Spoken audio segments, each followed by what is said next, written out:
Hello hi welcome back. ಇವತ್ತು ಶ್ರಾವಣ ಶನಿವಾರ 2ನೇ ವಾರ. ದೇವಸ್ಥಾನಕ್ಕೆ ಹೋಗೋಣ ಅಂತ ಹೇಳಿ ಬೆಳಗ್ಗೆ ಬೇಗ ಎದ್ದು ಮನೆ ಕೆಲಸನೆಲ್ಲ ಮುಗಿಸ್ಕೊಂಡು ಎಲ್ಲರೂ ಕೂಡ ಸ್ನಾನ ಮಾಡಿ ರೆಡಿ ಆಗಿದ್ದೀವಿ. ಮನೆ ಹತ್ರನೇ ಇರೋದು ದೇವಸ್ಥಾನ, ಅಂದರೆ ಒಂದು 10 ನಿಮಿಷದಲ್ಲಿ ಹೋಗಿ ಬರಬಹುದು. ಶ್ರಾವಣ ಅಂದರೆ ಇರೋ 7 ದಿನನೂ ಕೂಡ ಒಂಥರ ಸ್ಪೆಷಲು. ಕೆಲವೊಬ್ಬರು ಶ್ರಾವಣ ಸೋಮವಾರ ಅಂತ ಸೋಮವಾರ ಪೂಜೆ ಮಾಡ್ತಾರೆ, ಶ್ರಾವಣ ಮಂಗಳವಾರ ಅಂತ ಮಂಗಳವಾರ ಕೆಲವೊಬ್ಬರು ಪೂಜೆ ಮಾಡ್ತಾರೆ, ಮತ್ತು ಶ್ರಾವಣ ಶುಕ್ರವಾರ ಕೂಡ ಮಾಡ್ತಾರೆ ಕೆಲವೊಬ್ಬರು.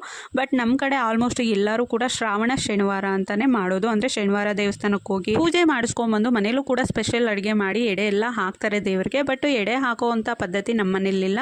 ನಾವು ಮನೇಲಿ ಪೂಜೆ ಮಾಡಿ ಹಾಗೆ ದೇವಸ್ಥಾನಕ್ಕೂ ಕೂಡ ಹೋಗಿ ಪೂಜೆ ಮಾಡಿಸ್ಕೊಂಡ್ಬರ್ತೀವಿ. ಆಂಜನೇಯ ಟೆಂಪಲ್ಗೆ ನಾವು ಹೋಗಿದ್ದು. ಸೊ ಅಲಂಕಾರ ಮಾತ್ರ ತುಂಬಾನೇ ಚೆನ್ನಾಗಿತ್ತು. ಫಸ್ಟ್ ವಾರನೂ ಕೂಡ ತುಂಬಾನೇ ಚೆನ್ನಾಗಿ ಮಾಡಿದ್ರು ಅಲಂಕಾರ. ಫಸ್ಟ್ ವಾರ ದೇವಸ್ಥಾನಕ್ಕೆ ಹೋಗಿದ್ದು ಕೂಡ ಒಂದಷ್ಟು ವಿಡಿಯೋಸ್ ಇದೆ, ಬಟ್ ಎಡಿಟ್ ಮಾಡ್ಲಿಕ್ಕೆ ಆಗ್ಲಿಲ್ಲ, ಹಾಗೆ ಪೆಂಡಿಂಗ್ ಅಲ್ಲಿ ಇದೆ. ನಾವೊಂದ್ ಸ್ವಲ್ಪ ಬೆಳಗ್ಗೆ ಬೇಗನೆ ಹೋಗ್ತೀವಿ ದೇವಸ್ಥಾನಕ್ಕೆ. ಸೊ ಹಾಗಾಗಿ ಅಷ್ಟಾಗಿ ಜನ ಇರೋದಿಲ್ಲ. ಜನ ಕಡಿಮೆ ಇರೋ ಕಾರಣ ಸ್ವಾಮಿ ದರ್ಶನ ಅಂತೂ ತುಂಬಾನೇ ಚೆನ್ನಾಗಾಗುತ್ತೆ ಮಾರ್ನಿಂಗ್ ಟೈಮು. ಸೊ ಹಾಗಾಗಿ